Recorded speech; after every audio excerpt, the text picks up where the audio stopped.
My stepdaughter brought her abusive boyfriend to dinner. My wife responded by slapping her across the face. My stepdaughter was 18 years old when she met her fourth boyfriend, Gustavo. She insisted that he was kind, funny, and ambitious. But she'd also said the same thing about 23-year-old Vaughn, whose biggest goal in life was to hold the world record for the most number of kills in League of Legends. Or 19-year-old Deco, whose idea of emotional regulation was sucking the life out of a unicorn-flavored jewel whilst texting his mom as many death threats as possible. But this time was different. As soon as they walked in the door, she squeezed my hand 3 times, our old signal from when she was younger that meant, "Help me." But when I looked up at her face, she was smiling as bright as ever, and I couldn't tell if it was by accident or not. Dinner started normal enough. Gustavo had a firm handshake, brought flowers for my wife, complimented her cooking, but I kept watching Lucy, trying to figure out what she needed me to see. That's when I noticed her reach for the mashed potatoes and freeze. "You sure about eating all that, babe?" Gustavo said, his voice light, but his eyes weren't. Lucy's hand pulled back like she'd touched something hot. "I guess I'm not really hungry," she mumbled, even though mashed potatoes were her favorite. 20 minutes later, Lucy mentioned her friend Cynthia's birthday party next weekend. "We already discussed this," Gustavo said, cutting his steak. "Not we can't go or I have plans. Just, we discussed this." Like that was the end of it. Lucy went quiet, staring at her barely touched plate. I wanted to say something, but the last time I'd confronted one of Lucy's boyfriends about controlling behavior, she'd defended him and cut me off for 8 months. 8 months of her mom sneaking me updates, of missed holidays, of her blocking my number. Turns out he was worse than I could have ever imagined, but I never forgave myself for how I handled it. I was watching Gustavo's hand on Lucy's shoulder when her phone buzzed on the table. Before she could reach for it, Gustavo picked it up, read it, and deleted something. "Spam," he said, pocketing her phone. Lucy didn't even protest. My wife's fork stopped halfway to her mouth. The breaking point came when they started talking about some movie. "I actually loved the ending," Lucy said. The ending was garbage." Gustavo's voice was flat. "I don't know, I thought it was kind of beautiful how—" Silence. Gustavo just stared at her. "I mean," Lucy's voice got smaller. "Maybe I wasn't paying attention." Still no response from him. Just that cold stare. "You're right, it was stupid. I don't know why I said that. The ending was terrible." Gustavo nodded approvingly and said, "Glad we're on the same page." My hands were shaking under the table, watching my own stepdaughter apologize for having an opinion. When Lucy got up to use the bathroom, Gustavo actually said, "Again?" like she needed permission. Then he followed her. Didn't even pretend to need the bathroom himself, just followed her down the hallway like it was part of routine. My wife grabbed my hand under the table, squeezing hard enough to hurt. We could hear muffled voices, Lucy's getting higher, his staying level and firm. They came back 5 minutes later, Lucy's eyes red and puffy. But what made my blood run cold was what Gustavo was holding, her anxiety medication. He rattled the bottle absently, like it was his. "Sorry about that," he said, sitting down. "She gets worked up over nothing sometimes." Even my wife, who always tried to see the best in people, spoke up. "Lucy, honey, are you okay?" "She's being dramatic," Gustavo answered for her. "Always is." Lucy wasn't looking at any of us anymore, just staring at her hands folded in her lap like a kid in trouble. My Lucy, who did theater, who argued with me about politics, who sang too loud in the car. Now completely hollowed out. It took everything in me not to slam that young man's head right into the drywall. And I guess he noticed my anger, because that's when he put his hand on her lower back, steering her towards the front door like she couldn't walk on her own. Lucy hugged my wife, then me. That's when she did it again. 3 squeezes. Hard. Deliberate. Everything in me exploded. "She's not leaving." Gustavo laughed. Actually laughed. "Good one, Mr. Davies, but she's mine. She belongs to no one," I said, stepping between them. "She's staying here." That's when he broke character completely. "I told you he'd crack," Gustavo shouted, but not at me. At Lucy. He was grinning now, this wild, triumphant grin. "You owe me $500. "Wait, what?" I stood there frozen. "It worked," Lucy squealed. "The whole dinner was fake. I hired him from my theater class to play an abusive boyfriend." Lucy's tears stopped instantly. "I knew you still loved me." That's when my wife slapped Lucy across the face. Hard. "Mom?" Lucy gasped, holding her cheek. "You know what happened last time," my wife said, her voice ice cold. Nobody moves. I'm standing between my wife and Lucy, and the sound of that slap is still ringing in my ears like someone fired a gun in the room. Lucy's hand comes up slow to touch her cheek, and her face does this thing where the shock melts away, and something harder takes its place. Something cold and calculating that I've never seen on her before. Gustavo takes a step back toward the door, and then another, and the grin is completely gone now, replaced by this wide-eyed look that tells me he wasn't expecting any of this to be real. My wife's hand is still raised in the air like she forgot it was there, and I can see it shaking. The whole situation just flipped from a stupid test into something way bigger, something that's been hiding under the surface of our family for who knows how long. I find my voice finally, and it comes out rough. Gustavo, you need to leave. Right now. I reach into his pocket where he put Lucy's phone earlier, and he doesn't even try to stop me, just stands there looking scared. I hand the phone back to Lucy, and she takes it without looking at me, her hand shaking as bad as my wife's, fingers touching that red mark spreading across her cheek. My wife still has her hand up, and I watch her stare at it like it belongs to someone else, like she can't believe what she just did. The dining room feels too small suddenly, too hot, and I can hear Gustavo's breathing getting faster. Gustavo practically runs. The door slams behind him and I hear his feet on the porch steps, then his car door, then the engine starting up way too loud in the quiet neighborhood. He peels out and the tires squeal, and then it's just the three of us standing here.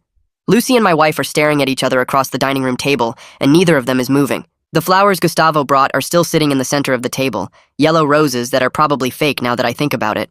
Just another prop for the performance. Next to them sit the mashed potatoes that Lucy wasn't allowed to eat during the fake dinner, and the whole scene feels wrong, like I'm watching a play where the actors forgot their lines, and now nobody knows what to do next. I grab my wife's arm and pull her into the hallway, not gentle but not rough either, just needing to get her away from Lucy before something else happens. I keep my voice low, but I'm not hiding how mad I am. What the hell were you thinking? She jerks her arm away from me hard enough that I almost lose my balance. Lucy knows exactly what she did, she hisses, and her voice is still cold, but there's something else under it now, something that sounds like fear. This isn't about the slap. You don't understand. You weren't there last time. Last time. There's that phrase again. I realize standing in our hallway that there's a whole story here, a whole piece of history that I don't know about, and it's affecting everything that's happening right now. Lucy follows us into the hallway, and I turn around expecting her to be crying or scared, but instead she looks almost defiant. I needed to know, she says, and her voice is steady even though her cheek is bright red. I needed to know if you still cared enough to protect me after everything that happened before. I feel something snap inside me. Not anger exactly, but something close to it. Manipulating people into proving their love isn't love, Lucy. It's control. You need to understand the difference between those two things. She shakes her head like I'm the one who doesn't get it. You passed the test. You should be happy. You proved you'd stand up for me. The argument goes nowhere. Lucy keeps insisting I should be grateful that I passed her test, that I showed I still care, that this proves our relationship is real. My wife stands there silent and trembling, not looking at either of us, and I realize she's not going to help me here. I'm on my own trying to explain to my stepdaughter why staging an abusive relationship as a test is wrong, and she's not hearing any of it. Finally, I give up. I walk to the hall closet and grab a pillow and blanket because I can't share a bed with my wife tonight, not after watching her hit our daughter, not after all these secrets about last time that nobody will explain to me. The couch in the living room is old and lumpy, and I lie there staring at the ceiling for hours. Sleep doesn't come easy. I keep replaying the whole dinner in my head, wondering when I should have known it was fake, wondering what last time means, wondering how we got to a place where Lucy thinks love has to be tested and proven instead of just trusted. Morning comes and I'm still on the couch. My wife finds me there around 6, already dressed for work, and we don't say anything to each other. Then Lucy comes downstairs and my stomach turns over because there's a visible bruise forming on her cheek, dark purple spreading out from where my wife's hand connected. It looks worse than it probably is, but it's still bad, still visible, still proof of what happened. My wife tries to apologize, but it comes out all wrong, stiff and defensive. Lucy, I'm sorry, but you pushed me too far with that stunt. Not a real apology, not taking responsibility, just blaming Lucy for making her do it. I can see this is going to take more than a simple sorry to fix. After my wife leaves for work, Lucy locks herself in her room, and I hear the click of the lock loud in the quiet house. I spend the afternoon on my laptop at the kitchen table, typing searches into Google that I never thought I'd have to search. Coercive control. Why people test relationships? Trauma responses. Fear of abandonment. I find articles on psychology websites, forum posts from other parents dealing with similar stuff, and the more I read, the more everything starts making horrible sense. Lucy's pattern of terrible boyfriends, the manufactured crises, the constant need for proof of love. It's not just bad judgment or teenage drama. It's something deeper, something broken in how she understands relationships. I call a domestic violence hotline because I need to talk to someone who actually understands this stuff, someone who's not me or my wife or Lucy. The woman who answers transfers me to someone named Marlene Horton, who's worked with families for 20 years. Her voice is calm and steady, and she doesn't sound shocked or judgmental when I tell her the whole story. From the fake dinner to the slap to the 8 months Lucy cut me off before. She just listens and asks questions. When did Lucy start testing relationships like this? Has she been in genuinely abusive situations before? What happened during those 8 months she wasn't speaking to you? Each question makes me realize how deep this problem actually goes, how much I don't know about what's been happening with Lucy. Marlene explains things in a way that finally makes sense. Lucy's testing behavior is actually a trauma response, she says. It usually comes from past relationships or earlier family dynamics where love felt conditional or unsafe. The three-squeeze signal might be part of that pattern too, a way of asking for help that feels safer than asking directly. She suggests safety planning and clear boundaries instead of playing along with tests. She gives me websites to look at, names of family therapists who specialize in this kind of thing, communication strategies that don't involve manipulation or games. For the first time since the dinner, I feel like maybe there's a path forward, like maybe we can actually fix this instead of just surviving crisis after crisis. The next morning, I catch Lucy in the kitchen before she can disappear back to her room. She's pouring coffee, and I tell her we need to talk about how things are going to work from now on. She doesn't look at me, but she doesn't leave either, so I keep going. I explain that I love her and I'll always be here for her, but I'm not playing these testing games anymore. No more fake boyfriends, no more manufactured situations to prove my feelings. She sets her mug down hard enough that coffee splashes on the counter. If I really loved her, I wouldn't need rules, she says. Real family shows up no matter what. Real family doesn't put conditions on caring about each other. I try to explain that boundaries aren't the same thing as conditions, but she talks over me. She says her friend Dimitri's parents would do anything for him, no questions asked, and that's what real love looks like. I realize she genuinely believes that love means having zero limits, that asking someone to respect basic rules is the same as not caring at all. The conversation goes nowhere and she grabs her coffee and heads back upstairs. My wife finds me in the living room an hour later staring at nothing. She sits down next to me and starts talking in this careful voice about how Lucy's been through a lot. I ask what she means by a lot and she goes quiet. I press harder, asking about what happened last time, the thing she mentioned when she slapped Lucy. She shakes her head and says some things are between her and Lucy that I wouldn't understand because I wasn't there. The secrecy makes me so mad I can barely sit still. I tell her I'm supposed to help fix this family, but I'm working with half the information. How am I supposed to make good decisions when she's hiding huge pieces of the story from me? She stands up and says, not everything is my business, that Lucy's her daughter and some history is private. I tell her that keeping secrets is part of the problem, that we can't build trust as a family if two of us are keeping the third one in the dark. She walks away without responding. That evening, Lucy comes downstairs with a backpack. She announces she's staying at Cynthia's house for a few days because she can't be around people who don't trust her. My wife is sitting on the couch and she doesn't say anything, doesn't try to stop Lucy or ask her to stay. I feel that old panic rising in my chest, the same feeling from when Lucy cut me off for 8 months before. My brain is screaming at me to do something, say something, make her stay. But I force myself to remember what Marlene said about manipulation and giving in to tests. I tell Lucy I hope she has a good time at Cynthia's and to text if she needs anything. She looks surprised, maybe disappointed that I'm not fighting harder. She leaves and the house feels empty and wrong. After Lucy's gone, I pull out my phone and text her. I keep it simple, just that I love her and I'm here when she's ready to talk, but that our relationship needs to be built on honesty instead of tests. I stare at my phone for the next 3 hours waiting for a response. Nothing comes. I eat dinner alone because my wife locked herself in our bedroom. I watch TV without actually watching it. I check my phone every 5 minutes. Finally, around 10 at night, my phone buzzes and it's just one word from Lucy. Okay, that's it. Just okay. But she didn't block my number and she responded, so I take it as something. My wife comes out of the bedroom around 11 and we end up having the worst fight we've had in years. I demand to know what happened with the previous boyfriend, the one who was worse than I imagined. I ask why she thought hitting Lucy was acceptable and what she's so scared of. She starts crying and tells me she's scared of losing Lucy again.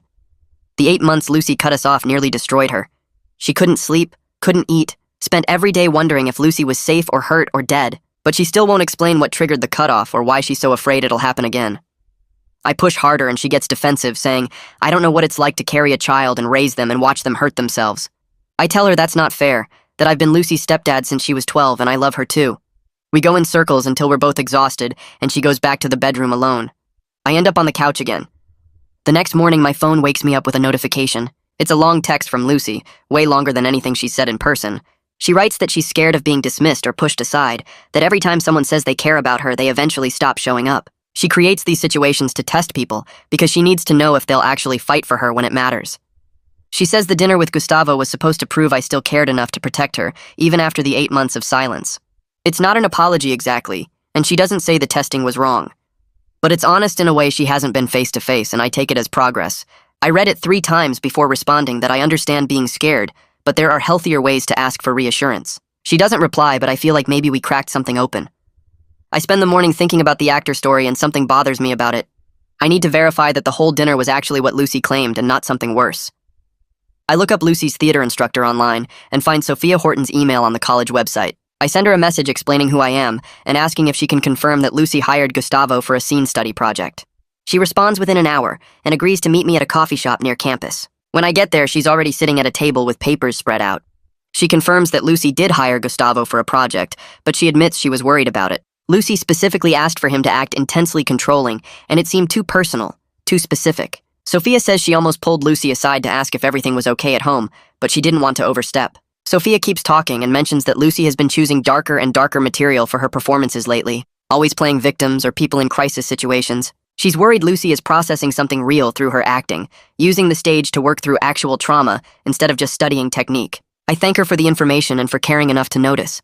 As I drive home, I realize Lucy's been asking for help in her own way this whole time, just not directly enough for anyone to catch it. The theater choices, the manufactured crisis with Gustavo, even the 3 squeeze signal. She's been screaming for help, but in code. I pull over and call Marlene. I ask if she'd be willing to meet with Lucy and me together, just as a neutral third party to help us actually communicate. She thinks about it and suggests coffee in a public place where Lucy might feel safer than a formal office. Somewhere casual where the conversation can happen naturally. I thank her and hang up. Then I text Lucy without pressuring her or making demands. Just an invitation to meet with me and Marlene to talk. No expectations, no requirements, just an offer to try. I tell her she can bring Cynthia if she wants backup, then I wait. 2 days later, Lucy texts back saying, okay, we meet at a different coffee shop, one closer to Cynthia's house. Marlene gets there first and picks a table near the window. Lucy shows up 10 minutes late and sits as far from me as possible while still being at the same table. Marlene starts by thanking us both for being willing to talk and establishes some ground rules about respect and listening. Then she gently guides the conversation toward what Lucy actually needs versus what she's been asking for through her tests. Lucy keeps insisting that real love means big dramatic intervention, that if someone really cares, they'll move mountains and break down doors. Marlene listens, and then carefully points out that real love also means respecting someone's independence and believing what they tell you, that constantly testing and creating crises actually pushes people away instead of bringing them closer. Lucy argues back, but I can see her processing it, turning the words over in her head. Marlene leans forward and puts her hands flat on the table between us. She says the tests Lucy's been running aren't just unfair, they're actually dangerous. She explains that when Lucy hires someone to act abusive, she's putting herself in a situation where she has to experience those controlling behaviors for real, even if it's performance. Her body doesn't know it's fake when someone's criticizing her food choices or following her to the bathroom. The fear response is real, the stress is real, and she's re-traumatizing herself every time she sets up one of these scenarios. Lucy starts to argue, but Marlene keeps going. She points out that these tests also put unfair pressure on me and my wife to prove ourselves in impossible situations where we're damned if we intervene and damned if we don't. There's no way to win because Lucy's already decided what the right response should be, and if we don't match that exact script, then we've failed. Marlene suggests we create a new signal system together, something Lucy can use when she genuinely needs help, but without all the theater and manufactured crisis. Lucy picks at her napkin and asks what that would even look like. Marlene pulls out a small notebook and starts writing down ideas. Maybe a specific text message that means, I need backup right now, or a phone call with a code phrase that signals real danger versus just checking in. Something clear and direct that doesn't require anyone to decode hidden meanings or pass secret tests. I watch Lucy's face as Marlene talks, and I can see her wheels turning, considering it, but also resisting. She says direct communication feels too vulnerable, like she's admitting she needs help instead of making people prove they care enough to notice. Marlene nods and says that's exactly the point. That real safety comes from being able to ask clearly and trust the response, not from forcing people to guess and hoping they guess right. We spend another 20 minutes working through different options, and by the time our coffee cups are empty, we've sketched out some basic communication rules for the family. No physical contact during arguments, period. Time limits on difficult conversations so nobody gets trapped in a fight that goes on for hours. Anyone can call a pause if things get too heated, and the other person has to respect that and step back. Lucy looks at the list Marlene's written and says it feels too formal, too much like a business meeting instead of a family. I tell her that structure isn't the opposite of love. Sometimes it's what makes love possible when everything else is chaos. Marlene adds that these rules protect everyone, including Lucy, because they create predictability and safety instead of emotional landmines. Lucy finally nods and says she'll try it, but she's not promising anything. It's not much, but it's something concrete, and I can tell she's cautiously willing to give it a shot, even though she's scared. I get home around dinner time and my wife's in the kitchen making pasta. I tell her about the coffee shop meeting and suggest we bring in a mediator to help us all communicate better. She stops stirring the sauce and says, absolutely not. She's not talking about her personal business with some stranger who thinks they can fix everything with worksheets and feelings charts. I push back and say we clearly need help because what we're doing isn't working. She snaps that she'll go to family therapy if it helps Lucy, but she's not discussing her own past with anyone outside the family. I point out that her past is clearly affecting what's happening right now, that the slap came from somewhere deeper than just being angry about Lucy's test. She slams the spoon down on the counter and says some things are private, that not everything needs to be dragged out and analyzed. I can see her hands shaking, and I know I'm pushing into territory she doesn't want to explore. We stand there in tense silence for a minute before she says, "Fine, she'll do family therapy, but that's her limit. At least she's willing to show up, and that's more than I had an hour ago." The next morning, I start searching for family therapists online. I read through dozens of profiles looking for someone who specializes in trauma and boundary issues, someone who might actually understand what we're dealing with. I find a therapist named Alexander Horton, whose website mentions experience with family conflict and relationship patterns. His approach focuses on creating safety and clear communication, which sounds exactly like what Marlene was talking about. I call his office, and the receptionist says he has an opening next Wednesday at 4.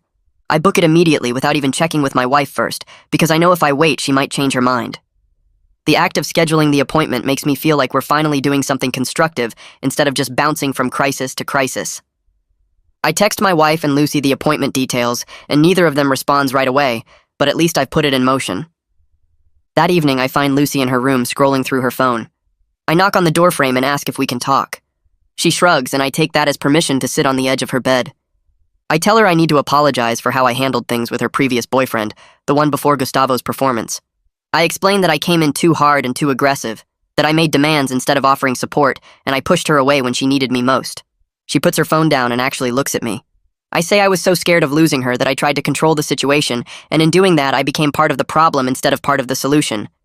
But I'm also clear that I won't make the opposite mistake now, by having no boundaries at all. I tell her I love her enough to let her make her own choices, but I also love her enough to be honest when I think those choices are dangerous.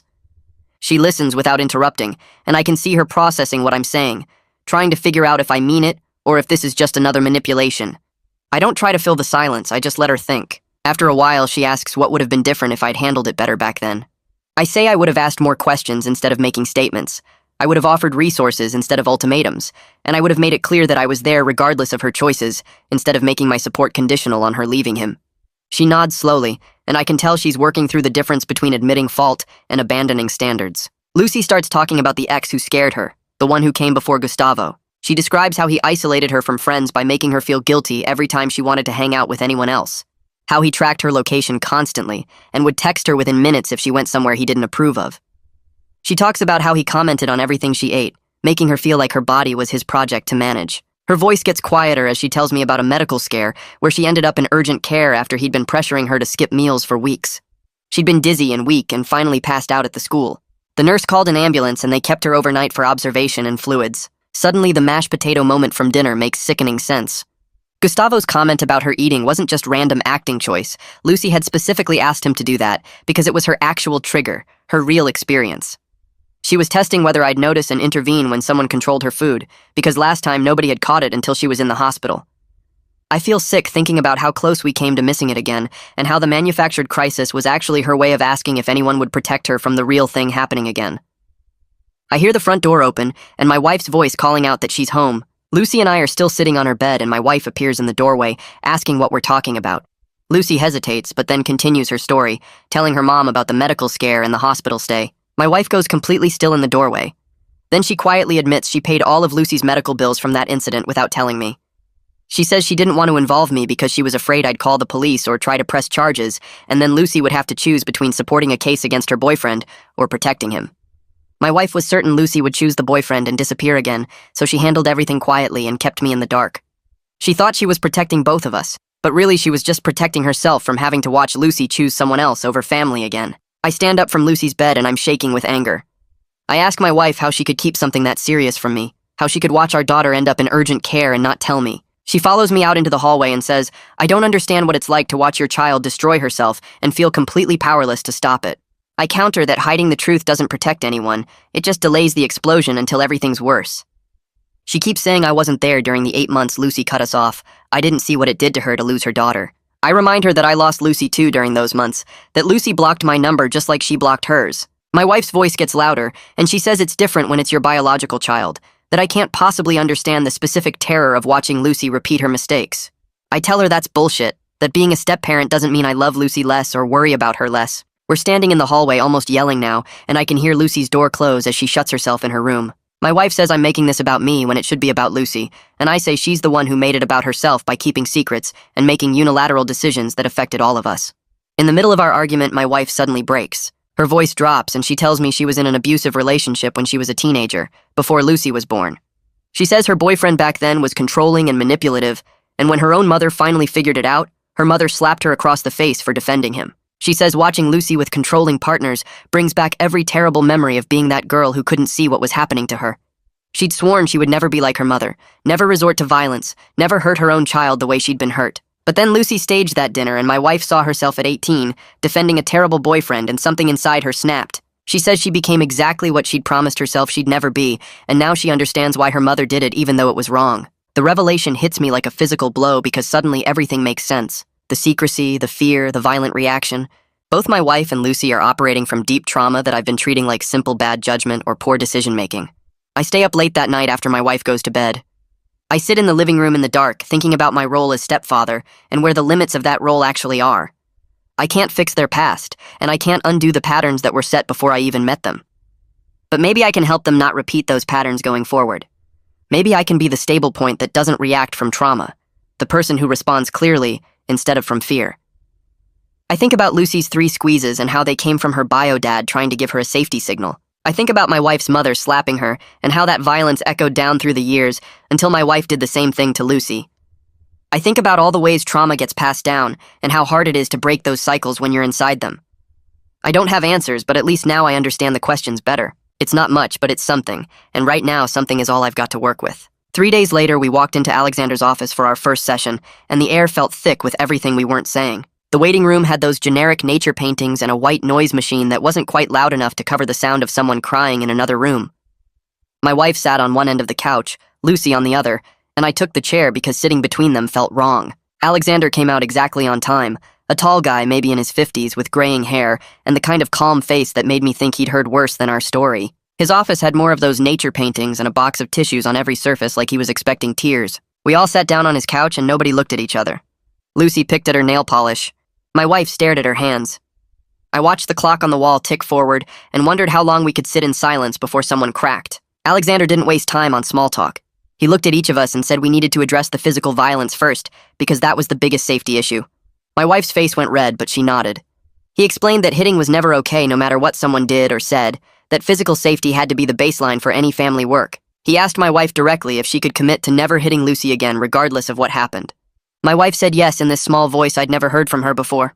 Alexander turned to Lucy and asked if she felt safe at home, and Lucy hesitated before saying she didn't know anymore. That answer hit me harder than I expected, because Lucy had always been so sure about everything. Alexander wrote something down and then laid out the ground rules. No yelling during sessions. Anyone could call a timeout if they needed space. We'd work on communication tools before diving into the deeper stuff. He said therapy wasn't about assigning blame, but about changing patterns that weren't working. My wife shifted on the couch and I could tell she wanted to defend herself, but she kept quiet. Alexander asked my wife if she wanted to say anything to Lucy about what happened at dinner. My wife turned to face Lucy for the first time since we sat down. She took a breath and apologized for hitting her. Not the defensive half apology from before, but a real one where she said she was completely wrong and there was no excuse for what she did. She said she let her own fear and anger control her actions, and that wasn't fair to Lucy. She promised to work on her reactions in her own therapy so it wouldn't happen again. I watched my wife's hands shake as she spoke and realized how much it cost her to be that open. Lucy listened without changing expression. When my wife finished, Lucy said okay, but her voice was flat. Alexander asked Lucy how she felt about the apology, and Lucy said words were easy, but she needed to see actual change over time. She said she'd heard apologies before from people who didn't mean them. It was fair, but it was also painful to watch my wife's face fall. Alexander nodded and said that was reasonable, that trust gets rebuilt through consistent actions, not promises.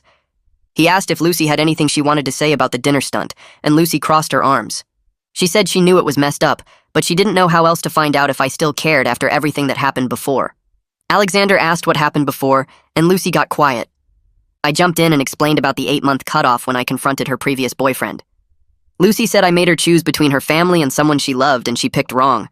I said I was trying to protect her, and she said I was trying to control her. Alexander stopped us before it escalated and said we'd unpack that history later, but right now we needed tools for moving forward. He gave us homework. Each person had to write a letter expressing their needs and boundaries without attacking the other people. He said the goal was to communicate what we wanted instead of just reacting to what we feared. We had a week to work on it. He handed us each a worksheet with prompts like, I need, and my boundary is, and I feel safe when. Lucy took hers and folded it immediately. My wife tucked hers in her purse. I held mine and wondered how I was supposed to put everything into words on paper. The session ended and we walked out to the parking lot in silence. Lucy got in the back seat and put her headphones in. My wife drove and I sat in the passenger seat thinking about everything Alexander said. The next morning I texted Marlene and asked if she had time to meet. She suggested coffee that afternoon at a place near her office. I showed up early and ordered black coffee that tasted burnt, but I drank it anyway. Marlene arrived with a folder full of papers, and we sat in a corner booth away from other people. She asked how the therapy session went, and I gave her the short version. Then I asked for practical advice about supporting Lucy without controlling her. Marlene pulled out printed articles about tech safety and dating boundaries. She explained that Lucy needed to practice making her own choices in safe ways with backup plans instead of me watching her every move. She suggested I offer to be her emergency contact, someone she could call if a date went wrong or she felt unsafe. She said Lucy should have her location shared voluntarily during first dates, but not as a requirement I enforced. The difference was giving Lucy tools versus taking over her decisions. Marlene emphasized that Lucy was 18 and learning to protect herself, and my job was to support that learning, not prevent her from having experiences. She said the worst thing I could do was create rules that made Lucy hide things from me. I took notes on my phone while Marlene talked. She gave me a list of green and red flags in relationships that I could share with Lucy if she wanted it.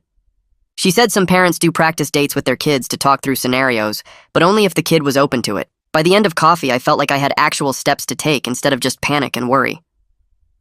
That evening, Lucy came into the kitchen while I was making dinner. She had her phone in her hand and she asked if we could talk. I turned off the stove and we sat at the table. Lucy pulled up a note on her phone and showed me a list she'd made. It was titled Red and Green Flags in Relationships.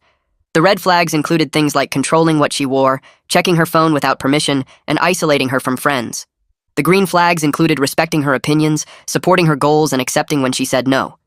She said she'd been reading therapy stuff online and wanted to make sure she could recognize bad patterns before getting too deep. She asked if I'd help her stay accountable to her own standards.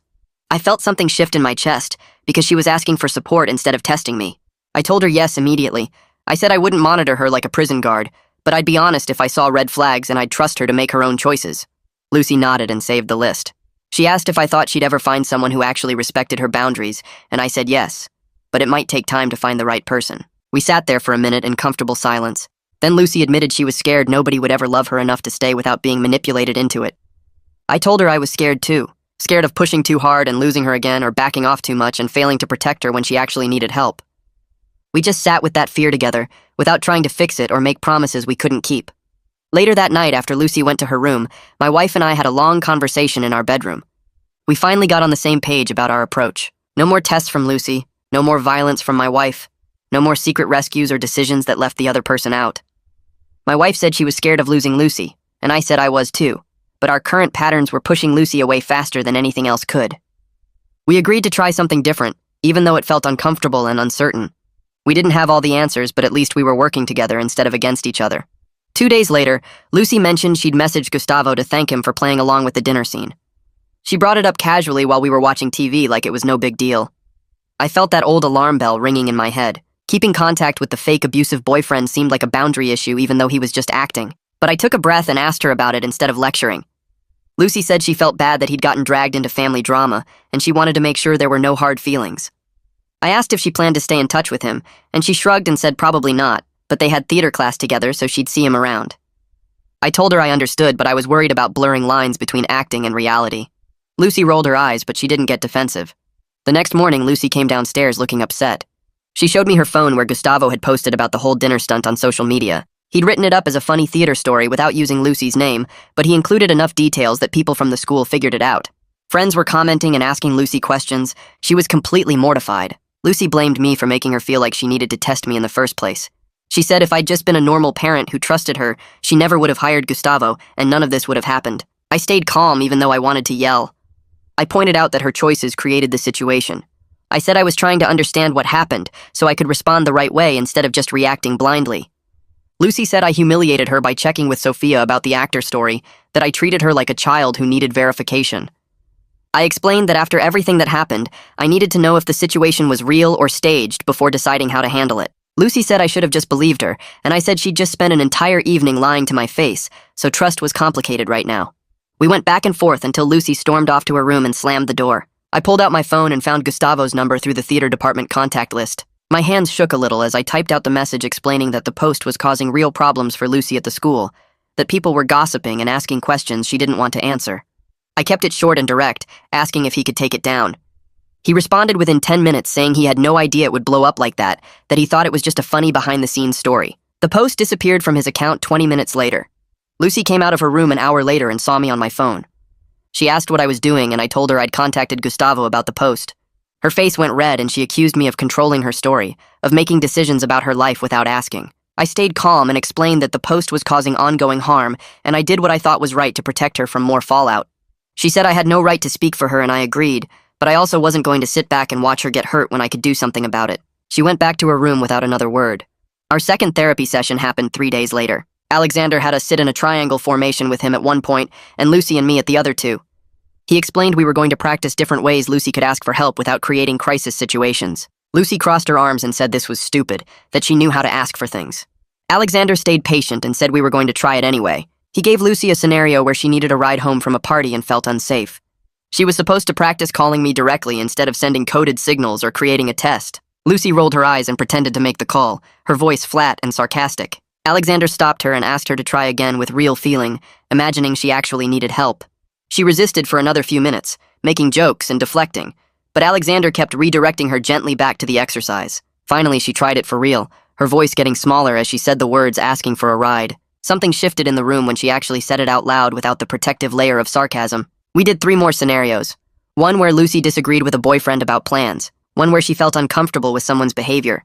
One where she needed to tell us she made a mistake. Each time got a little easier, though Lucy still made comments about how artificial it felt. Alexander pointed out that new skills always feel awkward at first. That's how you know you're actually learning something instead of just doing what you already know. My wife watched from the side of the room, not participating but not leaving either. Alexander had her there as witness, making sure she saw Lucy practicing direct communication so she could recognize it when it happened at home. During the break, Lucy got up to use the bathroom, and Alexander stepped out to take a call.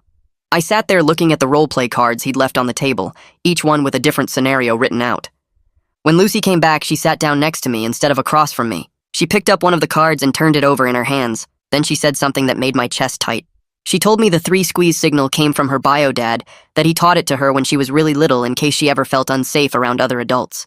She said he left when she was 7 and she never saw him again. She said she'd been trying to recreate that feeling of being protected ever since, of having someone who would notice her signal and come get her no matter what. Her voice got quiet when she said she knew it was messed up, using a signal from someone who abandoned her, but it was the only thing she had left from him that felt like love. Everything clicked into place. The pattern of terrible boyfriends, the manufactured crises, the constant testing. She was trying to find someone who would respond to that signal the way her dad was supposed to, but never did. I wanted to pull her into a hug, but I stayed still, letting her finish. She said she knew the dinner thing was wrong, but she needed to know if I'd actually show up when she squeezed my hand, if I'd prove I was different from him. I took a breath and told her I understood where it came from, but we needed to find a new way forward. I said from now on I'd respond to direct requests, but I wouldn't try to decode hidden signals or manufactured situations. I told her she deserved relationships where she could ask clearly and trust the answer, where she didn't have to create emergencies to find out if people cared. She looked skeptical, her face doing that thing where she wanted to believe me but couldn't quite let herself. Alexander came back in, and I repeated what I'd just said so he could hear it. He jumped in and reinforced that clarity was actually safer than ambiguity, even though it felt more vulnerable, that hidden signals could be missed or misread, but direct requests were clear and reliable. That night after Lucy went to bed, my wife and I sat in our bedroom with the door closed. We hadn't really talked alone since the slap, both of us dancing around the elephant in the room. I started by saying Lucy's crisis had exposed cracks between us that we'd been ignoring for a while. My wife's shoulders dropped and she admitted she'd been thinking the same thing. We were both scared of losing Lucy, but we were also scared of losing each other, and we'd been so focused on managing Lucy's drama that we'd stopped checking in about our own relationship. I asked her if she still wanted to be married to me, and she said yes immediately, but she also said we needed to work on our own stuff alongside the family therapy. We agreed to start paying attention to us again, to have actual conversations instead of just crisis management meetings about Lucy. It wasn't a big romantic moment, but it felt like we were finally on the same team, instead of just 2 people trying to handle the same problem separately. The next therapy session, Alexander introduced a family code system. Yellow meant someone needed a pause in the conversation, time to cool down or collect their thoughts. Red meant the conversation was unsafe and needed to stop immediately, that someone felt threatened or overwhelmed. He had us practice using the colors out loud, just saying the word when we needed it. It felt silly at first, like we were kids learning traffic light rules. But Alexander explained that having concrete tools made everyone less anxious about conflicts getting out of control, that knowing there was an emergency brake made people more willing to engage in difficult conversations. We agreed to try it for 2 weeks and see if it helped. Lucy made a joke about needing a whole rainbow of colors for different situations, but she agreed to use yellow and red when she needed them. 3 weeks into trying the new system, we hit a major setback. Lucy wanted to go to a party at her friend Dimitri's house and stay until midnight. My wife said 11 was the curfew and Lucy needed to stick to it. Lucy argued that she was 18 and shouldn't have a curfew at all. My wife's voice got tight and she said as long as Lucy lived in our house, she followed our rules. Lucy's face went hard and she said maybe she shouldn't live here then. The argument spiraled fast, both of them raising their voices, and I tried to step in, but they weren't hearing me. My wife shut down completely, just stopped responding and stared at the wall. Lucy took that as permission and went upstairs. 20 minutes later, she came back down with a packed bag. She said she was going to stay with Cynthia and figure out her next move. I stood in the hallway between her and the door. Every part of me wanted to either beg her to stay or help her pack faster out of pure anger. I did neither. I just stood there feeling my heart pound while Lucy waited for me to move. I called Alexander from the hallway while Lucy waited in the living room. He answered on the second ring and I explained what was happening. He asked to talk to Lucy, and I handed her the phone. She walked into the kitchen and I couldn't hear what she was saying, but her voice stayed level. After 10 minutes, she came back and handed me the phone. Alexander said he had a proposal and wanted all 3 of us on a video call in 30 minutes. We set it up on the laptop in the dining room, all of us sitting around the screen like it was a business meeting. Alexander laid out a 30-day structured plan.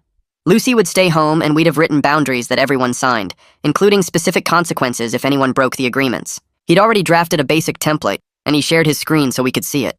The document listed things like curfew times, check-in requirements, household responsibilities, and what happened if someone violated the rules. It was more formal than I wanted, more like a legal contract than a family agreement, but the structure seemed to calm everyone down. Having a framework instead of just emotional chaos made the whole thing feel more manageable. Lucy read through the entire document on the screen, asking questions about specific points.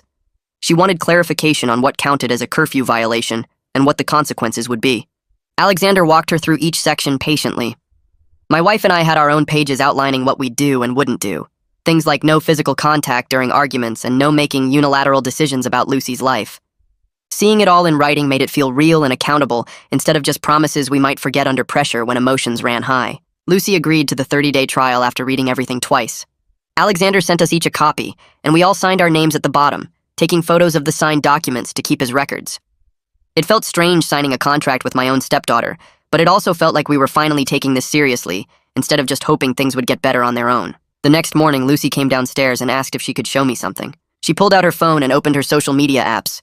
She'd blocked all her previous exes, every single one including the guy who'd caused the medical scare. Then she opened her contacts and scrolled to Gustavo's name. She deleted it right there in front of me without me asking. She said she didn't need those connections anymore, that keeping them around was just another way of staying stuck in old patterns. I made sure to tell her I noticed what she'd done, that taking action for her own safety instead of waiting to be rescued was real growth. She shrugged like it was no big deal, but I could see she was pleased that I'd acknowledged it. It was a small gesture in the big picture, but it represented something important. Lucy making a choice about her own protection, instead of creating a crisis and waiting to see who would save her. 2 days later, my wife came home from work and told me she'd scheduled her first therapy appointment for Thursday morning. She said it out loud while unpacking groceries, not looking at me, like she was afraid I'd make a big deal out of it. I just nodded and told her I was proud of her, and she finally looked up with this expression that was half relieved and half scared. She admitted she'd been putting it off for years because digging into her past with the abusive ex felt like opening a door she'd worked hard to keep closed. But she couldn't help Lucy heal if she was still carrying all that unresolved stuff around. I squeezed her hand and told her she didn't have to do it alone, and she squeezed back once, hard, before going back to putting away the groceries like nothing had happened. The following week, I found a support workshop for families dealing with control and manipulation issues, held at a community center about 20 minutes away. I almost didn't go because it felt weird sitting in a circle with strangers talking about my family problems, but Marlene had recommended it, and I figured I should at least try. There were maybe 15 other parents there, all of us looking uncomfortable and avoiding eye contact, until the facilitator, Khalid Bowers, started asking people to share their stories. One father talked about his daughter who kept testing him by creating emergencies, and how he finally stopped rushing in to save her and instead started responding with calm boundaries. He said it took almost a year, but eventually she stopped the testing behavior because she realized he wasn't going anywhere regardless of whether she manufactured a crisis or not. Hearing that gave me actual hope. Like maybe we weren't completely failing, and maybe this pattern could actually change if we stayed steady.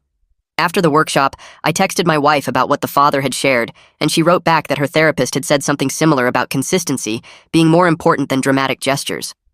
It felt like we were finally on the same page, working toward the same goal instead of just reacting to whatever Lucy threw at us next. The real test came 2 weeks later when Cynthia's birthday party rolled around. Lucy came to us the night before and said she wanted to go, but she understood if we needed her to check in.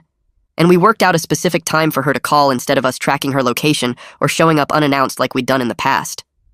My wife and I spent that Saturday evening trying to watch a movie, but mostly just staring at our phones, waiting for 9 o'clock when Lucy had promised to call. I kept resisting the urge to text her first or suggest we drive by Dimitri's house where the party was happening, and my wife kept bouncing her leg up and down like she was physically holding herself back from doing the same thing. 9 o'clock came and went with no call, then 9:15, then 9:30, and my heart was pounding so hard I could feel it in my throat. At 9:45, my phone finally rang, and I grabbed it so fast I almost dropped it, and Lucy's voice came through apologizing for being late. She explained that Cynthia's friend had shown up crying about a breakup, and Lucy had been helping her calm down and completely lost track of time. I was annoyed, but I didn't explode or accuse her of testing us again. I just thanked her for following through even though she was late. And we agreed to build in buffer time for future plans so she wouldn't feel pressured if something came up. She sounded surprised that I wasn't mad, and I could hear the relief in her voice when she said she'd be home by midnight like we'd agreed.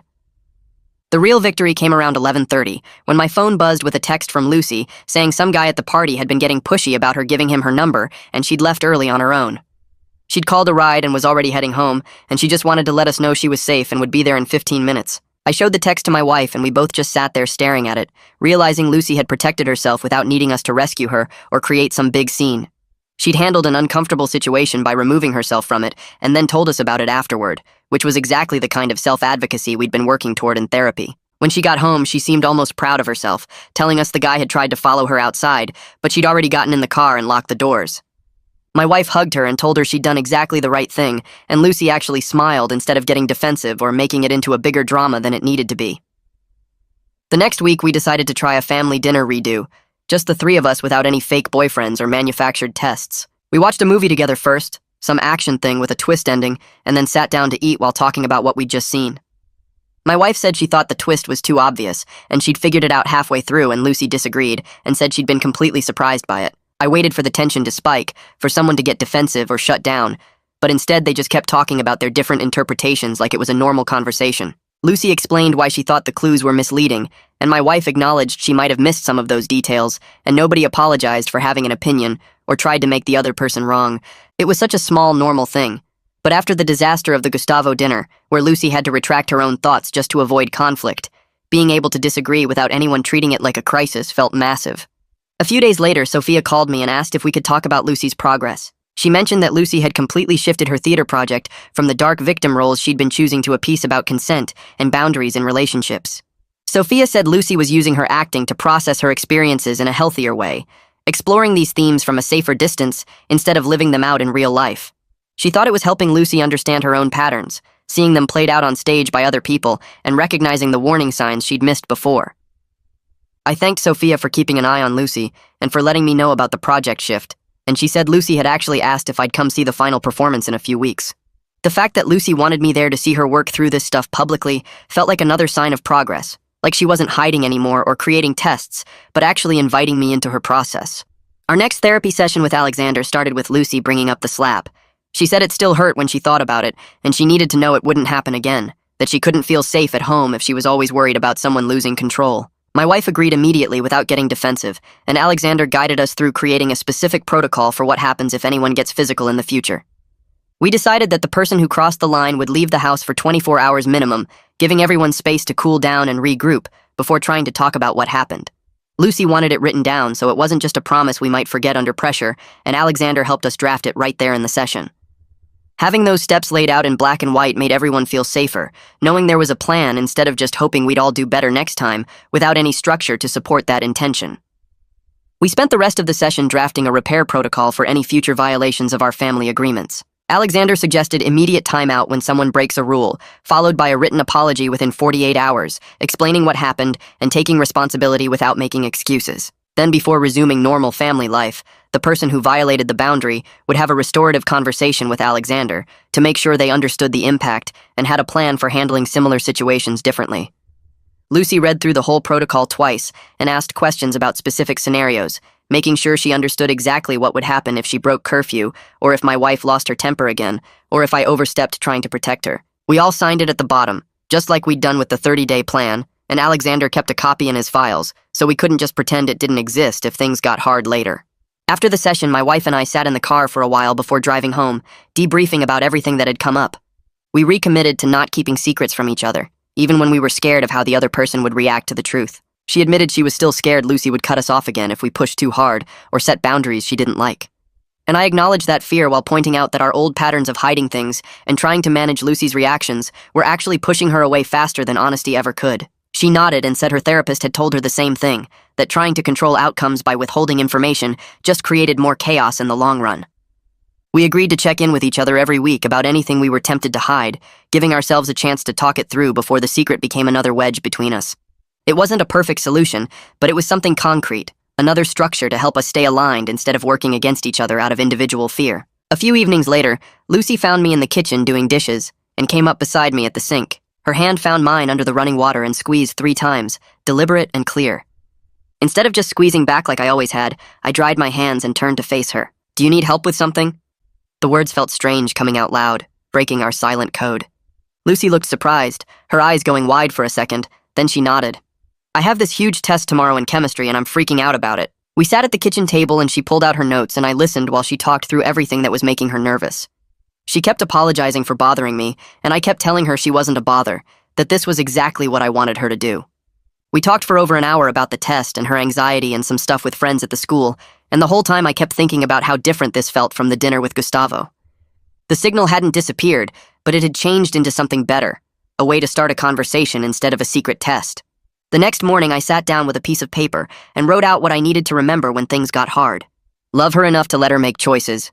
Trust her enough to believe she can learn. Stay close enough to help when she asks. I read it 3 times, folded it small and tucked it into my wallet behind my license. It wasn't perfect, and it didn't solve everything, but it was honest about what I could and couldn't control. Every time I opened my wallet after that, I saw the edge of that paper, and it reminded me to breathe and let Lucy live her own life. Lucy came home from the school a few days later and mentioned that Gustavo's social media post was completely gone.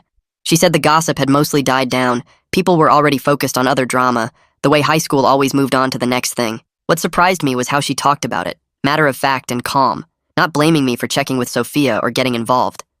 She admitted she should have thought harder about what posting something like that would do, even if it seemed funny at the time. It was a small thing, but it showed she was taking responsibility for her part in creating the mess. 5 weeks after the disastrous dinner, I stood in the kitchen watching Lucy grab her theater bag and car keys.